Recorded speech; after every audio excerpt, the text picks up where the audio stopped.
So today we're going to start on the next module. I've already got 5 pre-prepared videos specifically dealing with C on this, so I'd encourage you to watch those, especially because we lost a day and we're going to lose yet another day for Labor Day if you need to be caught up.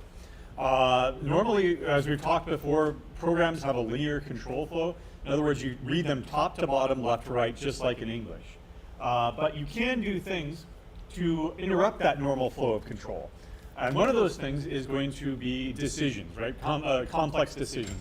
Do one thing or another thing, or do one thing and not the other thing. Both C and Java support the basic if, else if statements, all right? And actually, there's really only an if-else statement. An if is actually just a bunch of else statements chained together, as we'll see here in a second. But basically, it allows you to define a condition, and if that condition either evaluates to true or false, something happens, or something doesn't, or something happens, or something else happens, right? And here is the basic syntax of all 3 of those examples.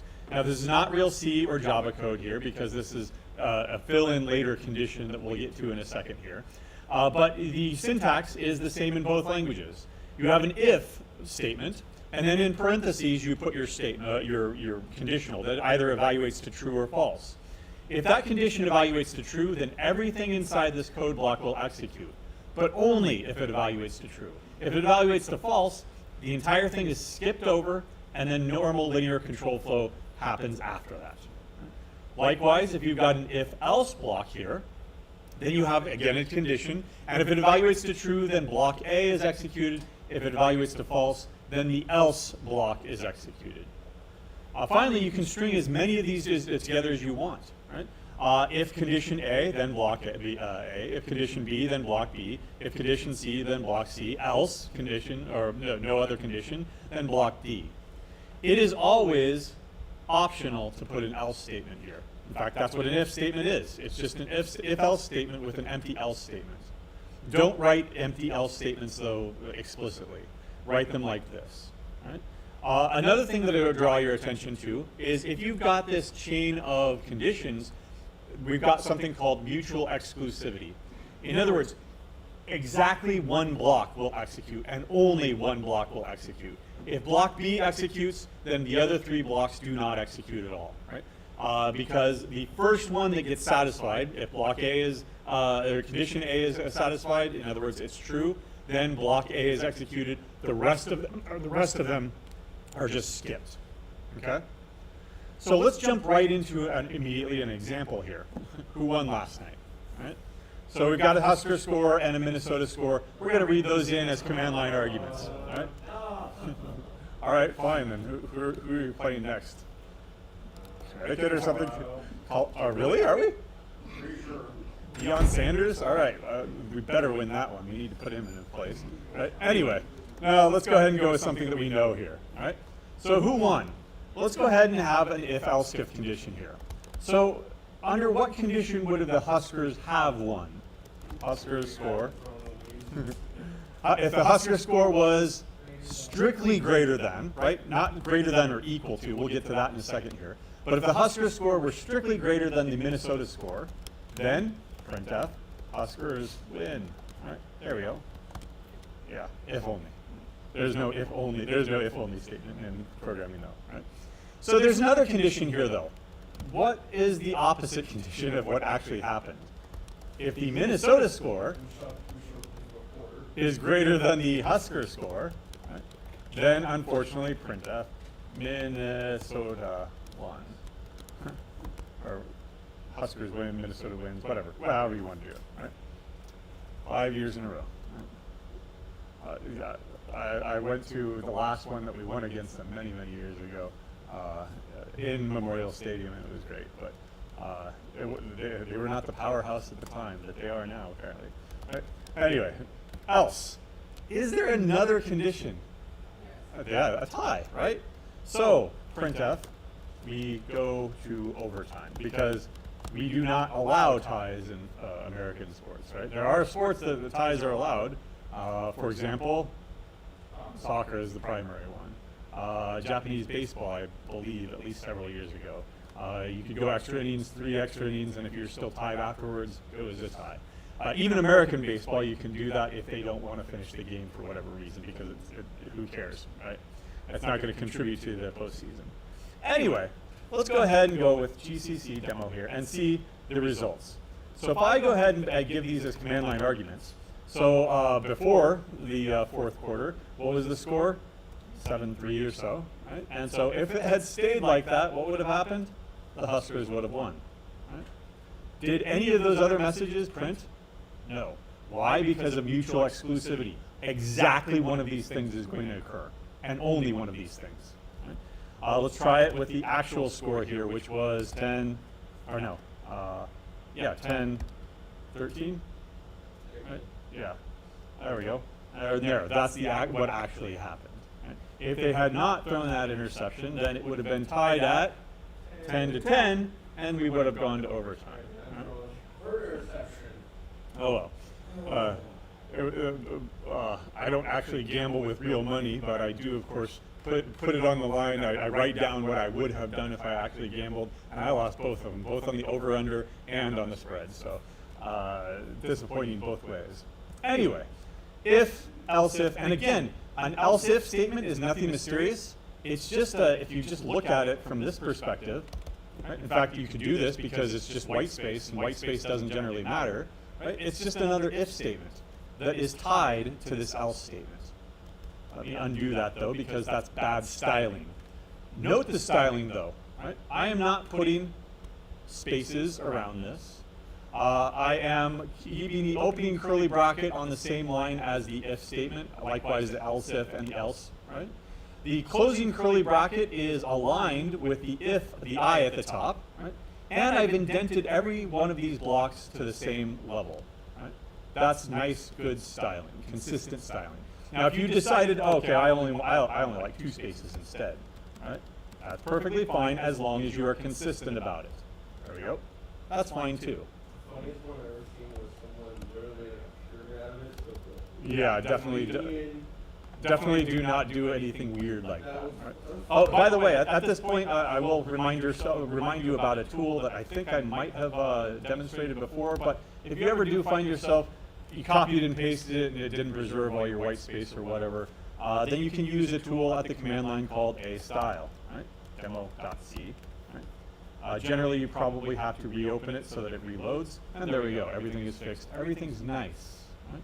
There are, of course, online beautifiers. So online code beautifier. There we go. Not Java, but C. Right, there we go. Code formatter, formatting.com or whatever. Right?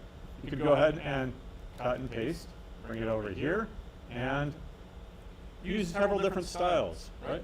LLVM, the Google style book or whatever, or the GNU style book, and then go ahead and reformat it. There you go. You can go ahead and copy that and move it over if you want to.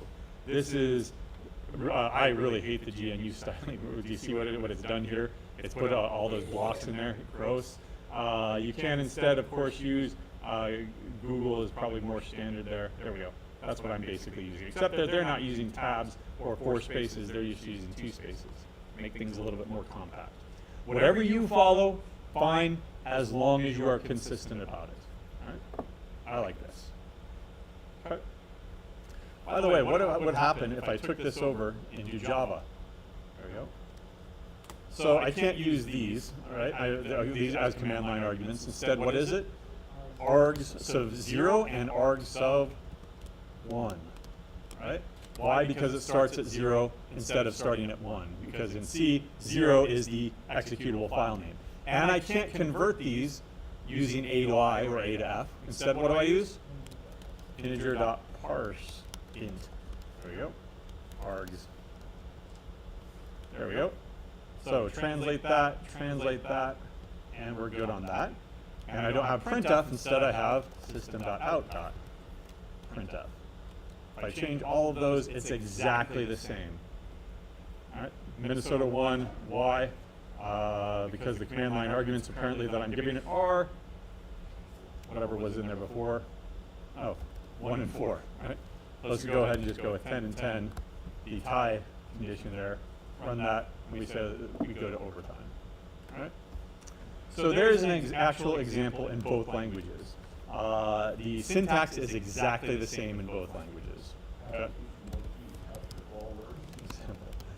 There we go. C, and I'll go ahead and cut and paste that, for better or worse. Right? Is it really Colorado next week? Yeah. Okay. We'll see how they do against TCU, I think, this week. Yeah. They're hyping that up all over the place. Anyway, so let's look at some other conditions here. Right? If you just had one single condition here, so for example, I'll just go ahead and go with A here, and it's equal to 42. How do I determine whether or not it's even? Right? I want to print out printf A is even, or I want to print out A is odd. It's one or the other. Divide by 2. If A mod 2 divided by 2, if the remainder is 0, has a remainder of 0, then, of course, that's not real C code. Bear with me for a second here. Right? Else. There we go. Otherwise, it's odd. So, how do I determine whether or not this is 0? Let me try that. Wait a second. Doesn't equals have a meaning? Yeah, it assigns things. Let's find out what happens here. Okay, there is definitely an error here. Why? This is an expression on the left-hand side. This is a value on the right-hand side. You can't put a value, 0, into the left-hand side because the left-hand side is not an integer. So if equals, for better or worse, because way back in the 40s, 50s, whatever it was, somebody said, let's use the equal sign, the single equal sign, as the assignment operator. What else do you have available to you? Just double it up. Right? Add 2 of them. Well, that's not good enough for some languages, like, say, PHP or JavaScript or whatever, right? Dynamically typed languages, right? Where you want to test, is this thing not only equal to this thing, but are they of the same type? That this thing is an integer and this thing is a string, right? Or, this thing is an integer and this thing is an integer. True. This thing is an integer, this thing is a string, but they're not. They have the same value. That's something else. That's called strict equality. What do they do there? They add the third. Right? I've never seen a language actually use 4 though. Right? So 3 is enough. 2 is what we use. 3 is not supported by C or Java, by the way. Right? That's not something in these languages. That's something that's needed in PHP, JavaScript, and a couple of other languages because of the way that their typing works. Right? Let's see if this worked. And I don't have any command line arguments. There we go. A is indeed even. There we go. Let's try something else. What if it's equal to 43? Recompile that, and we see that it is odd. Is 0 even or odd? Or neither? Careful. By definition, it is definitely even. Because 0 divided by 2, you can do that, right? What's the remainder? You're left with nothing. 0, so therefore it is even. Careful. All right, so there's here. I'll put in another example here. There we go. All right, and I'll just tack this onto the same code block there. There we go. All right. You can use full expressions. So for example, if I had A is equal to 10, let's go ahead and change this to a double. Double B is equal to 20. Double C is equal to 30. Right. I can see, am I about to screw up on that computation of quadratic roots? For example, if A is 0, then I can say that you cannot compute the root because A is 0.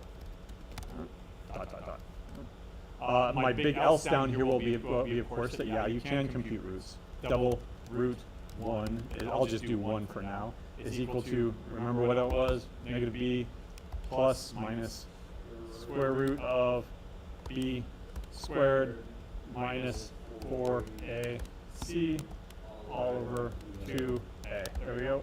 And got to make sure that your parentheses are where they need to be. There we go. Right. Well, what else could go wrong in this equation here? Well, like what, where? Printf. What about you cannot have imaginary, or complex is the actual term, roots? Or I can't do it, right? Because I'm just a dumb computer here. So if 4ac is greater than b squared. There we go. Right? Yeah, because then it would be a negative radical. There you go. So what am I demonstrating here? These don't have to be a variable and a value. It could be a variable and a variable. It could be a variable and an expression. It could be an expression and an expression. You can get as complex as you want on either one of those sides. Likewise, you have other comparison operators. So numerical comparisons. You have the obvious less than and greater than, right? You have the less obvious. You also have, I'm not going to make a value judgment there, greater than or equal to and less than or equal to. Why not greater than or equal to, less than or equal to? There we go. Do you see those anywhere on your keyboard? No. So therefore, we have to do the best approximation, which is going to be as you read it, less than or equal to, greater than or equal to, right? That's the way that you read those things. It is not doing something like equal to or greater than, right? That's an arrow, right? That's pointing, right? Or equals less than, right? That'll get you into trouble because that could possibly be parsable and it'll give you some weird results. Just remember that it is how you read them, right? You also have equality testing, right? So for example, equals equals. Well, how do you do not equals? In other words, how do you do something like this? Not equals, the equal sign, do you have that on your QWERTY keyboard? Nope. So you end up negating it, right? Negating it by approximating that symbol. Instead of equals with a slash through it, you put the slash at the beginning, right? And it is not the Sheffer stroke, which is this thing right here on your computer, right? The pipe, also called a pipe or the vertical bar, right? That has a different meaning that we'll get to here in a moment. So those are your numerical comparison operators, right? All right, what else do we want? Again, some other observations here. Observations. Let me give myself some more room here by padding some data stuff at the bottom. There we go. Again, if-else-if statements are mutually exclusive. The else block is always optional. Right? You can always generalize it to an if-else-if condition, and you can provide as many conditions as you want. It's not just this, it's not just that, but be careful, right? Careful. The first true statement is the one that gets executed, and the only one that gets executed. For that reason, the best practice is to, or best approach, I should say, since it's not a practice, it's what you have to do. You specify the most specific conditions first, then the most general. In fact, the else statement is the most general. Why? Because all else fails, do this thing over here. Right? So you start with your most specific conditions first, and then you fall through. Right? The order, in other words, order matters. Okay. Oh, you know what? Let's come back up to the numerical comparison operators, and let me say that the exclamation point is a general negation operator. Right? In other words, you can use it to negate any statement. Right? For example, I could say A is less than B. If I wanted to negate that, I could put in an exclamation point right at the beginning here. It is not the case that A is strictly less than B, but it is much better, clearer, to write what? What's the opposite condition of that? Careful, A is greater than B? Strictly greater than B? Oops. Yeah, what happens on the number line? right? If I say it's strictly less than 0 and strictly less than 1, right? What about 1? I need to, yeah, I've got that gap. We draw those things, right, on a number line with an open circle that's less than. And then how do we draw it the other direction? With a filled in circle? Have you seen that kind of stuff before? Okay. I don't know if they still do that kind of stuff, but they should.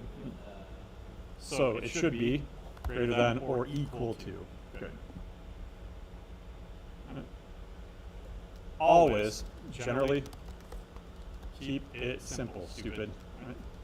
Keep it simple. Or Sarah. Right. Don't want to call anybody stupid. Don't call yourself stupid. Right? All right. Let's see.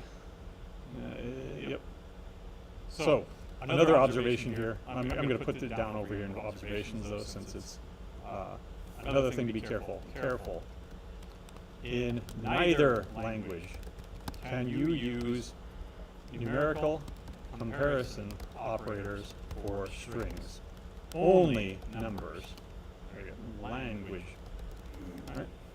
So let's come over here and come on. CS dev. Let's go ahead and refresh that. While we're waiting for that, let's come over to the Java version and check it out. Let's try to do it with strings. If apple is less than banana. Right. Now, what am I clearly trying to do here? In fact, let's put these into variables. String A is equal to apple. There you go. String B is equal to banana. Right. I want to know which one of these things comes first. A is less than B. In other words, lexicographically, alphabetically. Now, if you were to look in a dictionary, apple would come before banana, and that's the same thing here. But is Java even going to let me do this? System.out.println A plus comes before B. Nope, it's not even going to let me compile. Why? Let's read it. The operator is undefined for the argument of type string. All right, fine. Let's go ahead and try to do that same thing over here in C now that it's back. To do that, I'm just going to hard code everything. If apple is less than banana. There we go. Then printf apple is less than banana. There we go. And the line to make it pretty.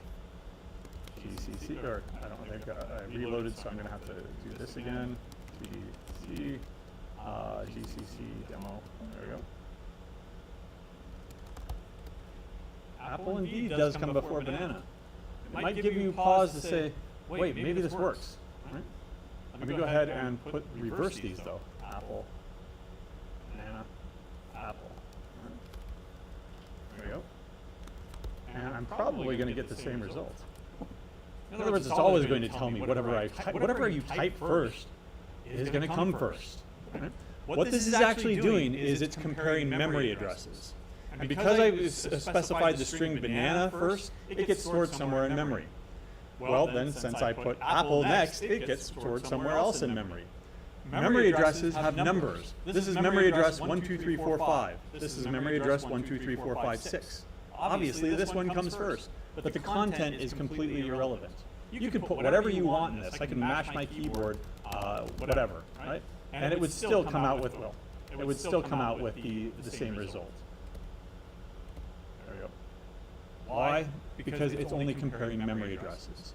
In neither language, it's over here, it's a compile time error. Over here, it's, okay, do what you want, right? However you want to do that, but it is only comparing memory addresses. It only compares memory addresses. Right? In Java, it's not even allowed. Okay? Questions on this so far? No? All right, then what about Boolean variables? Often you have a need to create variables that can hold values true and false. Examples. If I have variables is student, then they get into, you don't get into football games for free, right? No, It- you get cheaper prices. Okay. Or a lot of times I'll see people use is done or is freshman or whatever, right? And these would hold the values true and false. In C, there are no Boolean variables. Right? Instead, you use numbers. Right? Typically integers, but they don't have to be, but they should. Right? And the convention is going to be that 0 is false, anything else is true. Right? In other words, 1 is true, 10 is true, 42 is true, negative 5 is true, negative 3.14 is true. All of those things are true because the opposite of 0 is not 0. And all of those things are not 0. Yeah. So is the Java Boolean just like a container of 1 0? That would be really inefficient. So in Java, the it's going to be at least a byte, probably 4 bytes. But internally, it'll just ignore the other bits and then only use 1 bit or something. Yeah. But you can bring in a library, right? The std bool library. What do you think bool stands for? Boolean, right? So let's come over here and bring in the standard Boolean library. Include std bool.h. And now I can do things like bool without the, thank you. It's catching that. Without the library, what I would have to do is I would have to say int is student. And then I would have to assign conventions to it. 0. Typically what you do is 1. You could be weird about it and do 42 instead, right? But typically what you do is either 0 or 1. False, true, right? So I'll leave it like that, right? And then you can say if is student, right? Don't do this, or I'll leave it like this, and then we'll talk about it here in a second. Printf, you get discounted tickets. Yeah, because you're a student. Otherwise, you pay full price. Right? So don't do the following. Don't do is student if that's equal to 1. Right? Because remember what I said. 1 is true, but what else is true? 42. Everything. Right? Everything other than 0 is true. And this will get you into a bad habit. Don't do that. Right? In fact, I'm going to go ahead and just eliminate that immediately. Instead, use a Boolean variable as a Boolean variable. Let's see. This will work. Take that out. You get discounted tickets.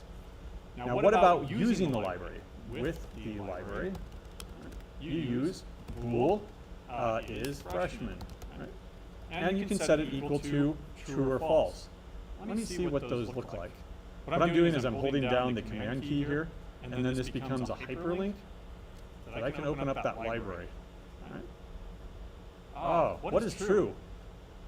1. What is false? 0. What are these things again? Define. They're macros. So anytime I put true and false, what's it going to do? It's going to go throughout my entire, the preprocessor is going to go throughout my entire program. Anytime it says sees true, it's going to replace that with a 1. Right? It's going to replace that with a 0 if it's false. So, but I can now use those keywords, true, and if is freshman, then printf even more discounts. I don't know. There we go. I'm going to take this all over to Java. Try to cut and, oops, nope, that's not what I wanted. There we go. All right. So, in Java, can you do this? No. Why? Because they can afford a Boolean variable, right? So, there is no library to bring in. In Java, Boolean variables exist, and you can't use numbers. Right? So I'm going to go ahead and get rid of all of this. Don't do this, of course, because you can't even do it. Now, there's no library here, so it's Boolean, right? Because we're no longer paying by the character anymore in the 90s. Right? and you can set it to true or false. It is not true, right? It is not false, right? If you're coming from a Python background, what would it be? True with a capital T, F with a capital F, or false with a capital F. It's neither one of those things. It is all lowercase there. And then system.out. Okay. So again, you can bring in standard Boolean in Java. In Java, you have actual Boolean variables that you can use. And in both of these languages, what you can do is you can start assigning them values, right? So bool is imaginary, right? Is equal to, what was that expression again? B times B squared. If that is less than 4AC. There we go. Oops, sorry. There we go. Then I can go ahead and put that into an expression on the right hand, on the left hand side. That's going to evaluate to true or false. Right? And true or false, that can be put into a Boolean variable, is imaginary. Likewise, the exact same thing can be done over here in Java. It's just that you have to use Boolean instead. And here I haven't defined A, B, and C, but you get the idea. Okay? Those are Boolean variables. You also have logical operators. So you can combine statements. Statements to form more complex statements. Right? In particular, you can use the logical and I'm highlighting that as italicized because that's not a keyword, operator, which is true if and only if both its operands are true. Now, what do I mean by that? Here's the syntax. It's going to be ampersand, ampersand. What is one ampersand? Just in English. And, right? Simpsons and Sons. Right? Simpson and Sons. That's shorthand for an and. Right? One of them is not going to suffice because one of them has a different meaning. It is a bitwise and operator, and so we need two of them. This is both languages. Right? Ampersand, ampersand. Right? So you can use it as an example here. If I've got two Boolean variables, A and B, is true if and only if both A is true and B is true. Right? It is false when A is false, B is false, or both are false. So you can draw out this truth table, which I'm not going to do. You might see that in your lab or something on next week. Right? All right. The other one would be a logical OR. You can use the logical OR operator, which is true if at least one of its operands is true. Here the syntax is, we don't have any shorthand for OR, right? So we use that Sheffer stroke that I was talking about. You can also call those pipes. Why? They're vertical pipes. They're waste pipes that are going down to the sewer or something like that. Actually, that's not why it's not that they look like pipes. Maybe originally it was because they look like pipes. But in Unix we call it piping. If you want to take the Unix design philosophy is that you write a lot of little utilities that you can then string together. For example, let me show you over here an example of really powerful stuff. I don't know. How many users do we have on the system? Or Etsy password. There we go. They're all the users. They're all fake users. For example, there's just a user called backup. There's a user called man. There's a user called nobody, et cetera, et cetera. If I were doing this on the CSE server, we'd see a lot more people. But you can pipe that into sort. Right, there you go. What did it do to me? What did it do for me? Yeah, put them all in alphabetical or lexicographical order. How did I end up doing that? I didn't write any sorting algorithms. I didn't write any code to do that. I simply just piped this. I took the output of this thing and piped it into a utility. and then you can pipe it as many times as you want. Unique. What that would do is that would take out all duplicates. There aren't going to be any duplicates because there can't be duplicate students, but same idea. Right? I could pipe that further into other tools, really powerful tools like awk, right? Where I can put in print just the first one or the first column. Unfortunately, it's going to interpret all those as columns. No, yeah, it is. And then there's, what's the delimiter? Is it like this? Nope, I forget how to do that. But anyway, you can pipe things into pipe things and pipe things in. And so you can chain these tools together and get really powerful data manipulation without writing a single line of code. Right? You're just using all those utilities. That's how I write all your grading scripts, by the way. All I do is run that program, pipe this into that thing. For example, the hack one, right? How did we write code to ensure that you gave us a publicly available repo? Well, what we did is we opened up your file, we did a regular expression grep, we piped it into a utility called grep to pull out anything that looked like a GitHub URL. For each one of those, we piped it into a utility called curl, URL, C URL, and it went out and grabbed it from the web. And then we piped that into another utility to pull out the return code. 404 would have been forbidden. That would have told us that it's a valid repo, but it ain't public. Right? 500, or what would it be? 200 meant everything was good and we passed it. Any other number that came back, we would have said, no, this is something's going on here. Something's wrong here. So that's what we did. We just piped those things together to formulate that script. Right? Really, really useful tools here. Right? Yep. You can also use enums, but we're not on enums yet. Okay. So going back to OR here. Right? That was, sorry about sidetracking, but it's always fun to learn about these things because wow, there's an easier way of doing stuff. Right? I don't have to create 50 Excel spreadsheets to manipulate this data. I could have, if I knew Unix, I could have done it in one line and be done with it. Right? So anyway, the syntax is going to be 2 Sheffer strokes. Right? For example, if I have 2 variables, A or B, is true if A is true, or if B is true, or if both are true. Right? So they're not opposites of each other, exactly. Right? They're complements of each other in a way, but that's Boolean logic. Okay. Careful. Right? Again, you can use the negation operator on any expression or variable. So, for example, I could write the following.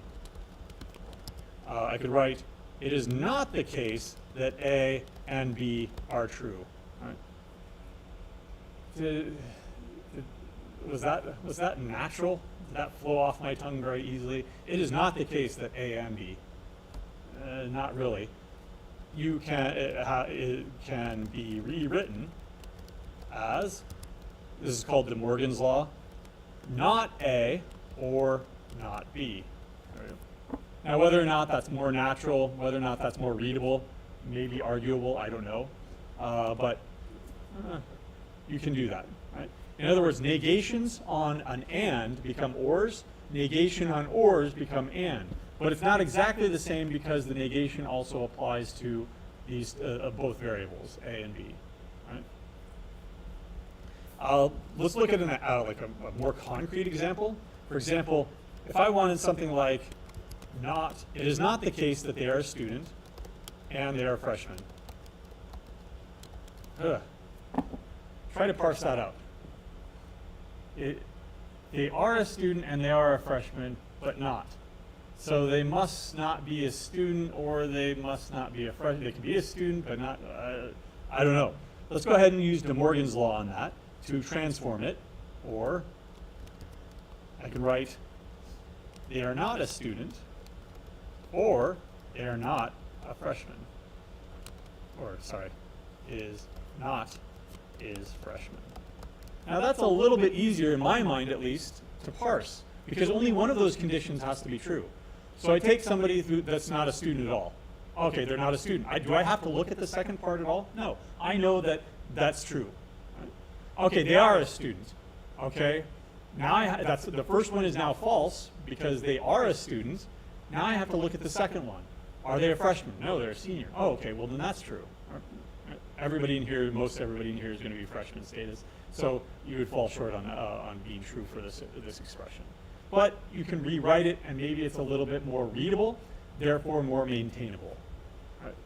And that's less of a guideline that I can give you. Always apply De Morgan's law. No, it depends on what you named your variables. If you've named your variables A and B, you're already sunk. What does that even mean, right? But if you name your variables is student, is freshman, then you can start, parsing those out in your head. Yeah. Would that actually be a good situation to use a single vertical line right there?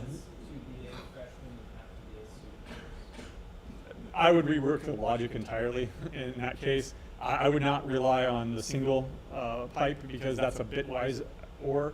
And in C at least, it could have been 42. 42 is true, but then you start doing bitwise manipulations and it falls apart.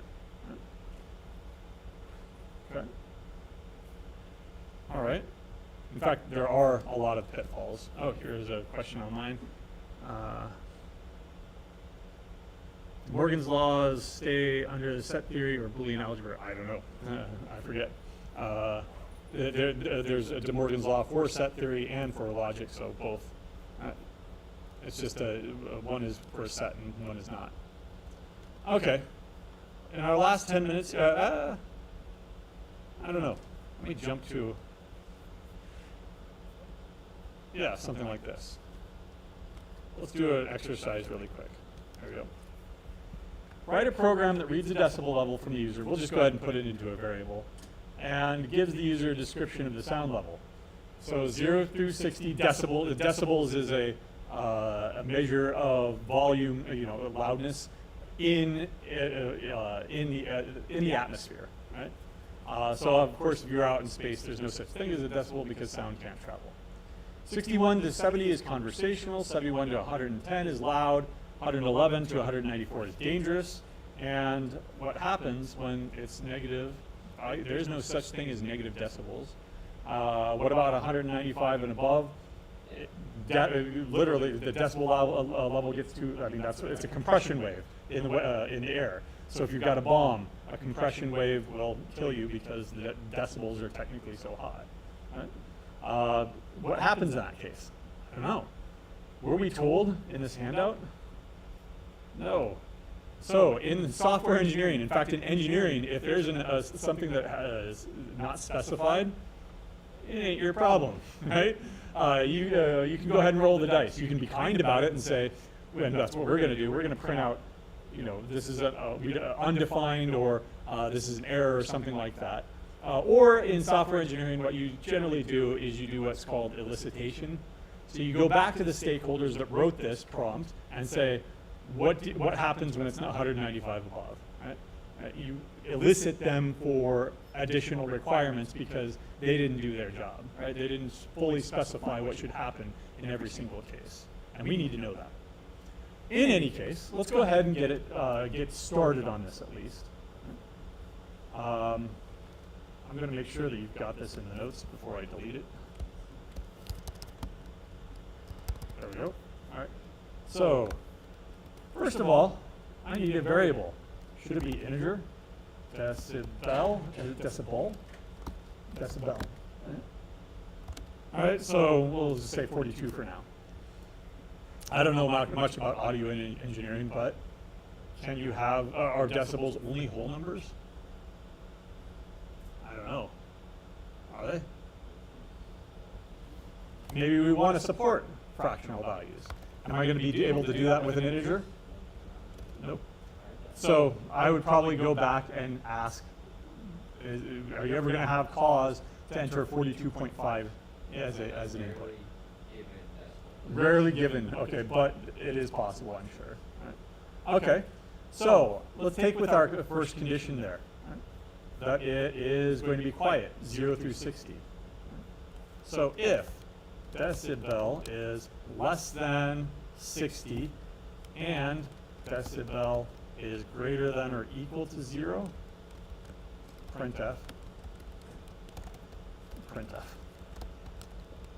Quiet. Now, there are some intentional mistakes there, by the way. Help me out. We're not going to complete this today, but let's at least fix this part. So decibel is strictly less than 60. Was that the specification? Nope. Less than or equal to 60. Greater than or equal to 0? Okay, that's fine. And I meant to do this, right, as a mistake, right? So correcting that mistake now that I meant to do should be an and, right? Why? Because it needs to fall between those two things. Now, stylistically, tell me about this. If it's between 0 and 60, is that how you read it? You generally read things in increasing order. Right? So I could go ahead and place this onto the other side. And there we go. Now, again, is that natural? Decibel is greater than or equal to, like if I were to write this out instead as an alternative here, right? 0 is less than or equal to decibel. 0 less than or equal to 60. Right? I would want to write something like that instead, right? That's a little bit more natural. In fact, I'm going to leave that up there for a second. Right? So let me go ahead and rewrite this more naturally, less than or equal to decibel. There we go. And then decibel is less than or equal to 60. Let's go ahead and compile this and see what happens. Perfectly fine. Oh, maybe we can write stuff like this then. Right? Let me run it. Quiet, quiet. Okay. Seems like it works to me. Except that is 1,000 decibels. Is that quiet? No. I mean, it's this is not printing here, but this one is indeed printing. Let me go ahead and prove that to you by getting rid of this. Is 1,000 quiet? 1,000 decibels quiet? No. What? Well, you'd be able to hear it and then not after, and then nothing else ever again, right? So what's going on here? Well, this is a quirk of C. So read it left to right. Is 0 less than or equal to decibel? Yes, true. What is true again? 1. Is 1 less than or equal to 60? Yep. So therefore it's quiet. Don't write it like this. Right? In fact, let me show you another tool that we'll get to on Wednesday now. Right? It didn't complain at all, right? Why aren't you catching weird stuff like this? Let me tell you that you should start catching stuff like this using the wall flag. Wall stands for warnings. I want to know about them all. There we go.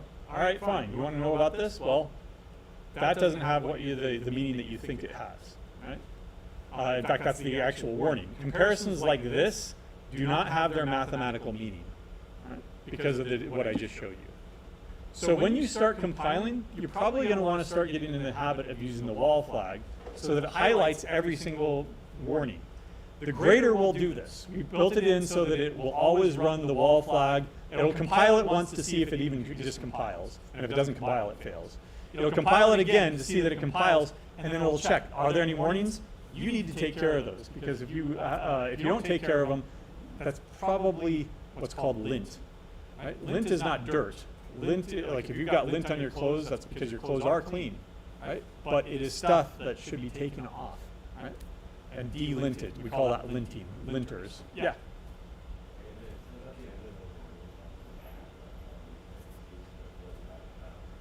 Say again.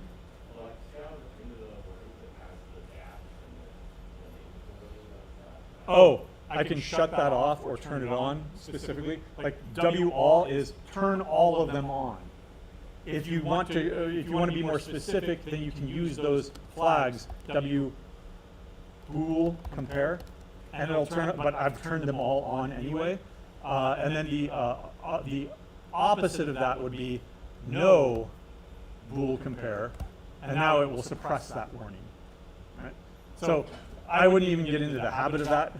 We do on the graders just so that that's not really a warning. We'll go ahead and get rid of that. But always use the wall flag and then say, yeah, I need to fix that, or nah, that's being overly pedantic. Right? All right, we'll see you on Wednesday.